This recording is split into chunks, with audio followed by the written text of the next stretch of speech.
Friends, আজকে একটা নতুন ভিডিও নিয়ে তোমাদের সামনে চলে এসেছি। দেখতে পাচ্ছ আজকে রান্না হচ্ছে লোটে মাছ। তো এই যে দেখো, লোটে মাছটাকে ভালো করে ধুয়ে একটা সাইডে রেখে দিয়েছি।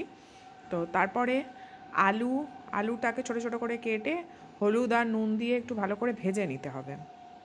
তো তেল দিয়ে হলুদ নুন দিয়ে আলুটাকে একটু ব্রাউন ব্রাউন করে ভেজে নিয়ে তারপরে সব পেঁয়াজ দিয়ে দিলাম, রসুন দেব, আদা, তার সাথে সাথে সব মশলাগুলোকে দিয়ে বেশ ভালো করে কষিয়ে কষিয়ে রান্না করতে হবে।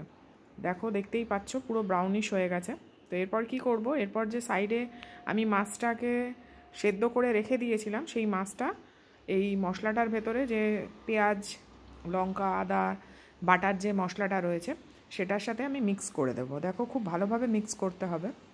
তো এই খাবারটা আমার খুব ভালো লাগে, গরম গরম ভাতের সাথে এই মাছটা খেতে আমার তো খুবই ভালো লাগে। তোমাদের কেমন লাগে আমাকে কমেন্ট করে অবশ্যই বলো।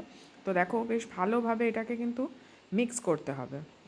এটা কিন্তু লেগে ধরার একটা চান্স থাকে, তাই জন্য খুন্তি দিয়ে কিন্তু সবসময় নাড়িয়ে যেতে হবে। আর এটা কিন্তু ঝোল হয় না, এটার আমি তো ঝোল করি না, এটার আমি ঝুরঝুরাই রাখি। তো তারপরে কি করব দেখো, এরপরে আমার যে আলুটা যে আমার সাইডে করা ছিল সেই আলুটাকেও কিন্তু দিয়ে দিলাম, দেখতেই পাচ্ছ। এবার সবগুলো একসাথে মিক্স হয়ে গেছে। সব মিক্স করে দেখো, দেখতে কিন্তু ঠিক এরকমই হবে, কিন্তু এটা টেস্টটা কিন্তু খুবই ভালো লাগে গরম গরম ভাতের সাথে। সাইডে যদি ডাল থাকে আর এই মাছটা যদি থাকে, তাহলে তো মানে দুপুরের খাওয়া বলো রাতের খাওয়া বলো, একদম জাস্ট অসাম লাগে আমার। তো এই দেখো, আমি একদম পুরো গরম গরম নিয়ে নিয়েছি, এই যে দেখতেই পাচ্ছ। তো তোমরা কি এই মাছটা খাও, লোটে মাছটা খাও?